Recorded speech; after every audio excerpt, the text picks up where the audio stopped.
Letošnji program, vsaj kakor kaže, mislim, da bomo tudi oktobrsko razstavo, če ne drugega, vsaj odprli na ogled za javnost, pripeljali do konca.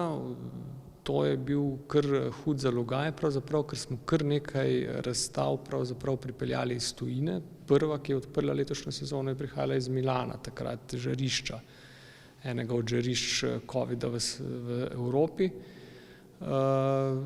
Vse ostale smo potem nekako dosti lažje tudi odprli, tako kot temu gre. Zdaj seveda se stanje zopet malo zaostruje, ampak Galerija Božidar Jakac seveda ima to srečo, da je prostor velik, da je veliko dvorišče, da mogoče tudi ljudje nekako pri nas ne čutijo tega strahu pred zaprtim prostorom in vsemi temi zadevami, ki gredo zraven, kajti seveda okrog samega samostana je park skulptur Forma Viva na odprtem, dvorišče je precej veliko in tudi vsa ostala razstavišča so toliko velika, da omogočajo gibanje ljudi na način, da so varni.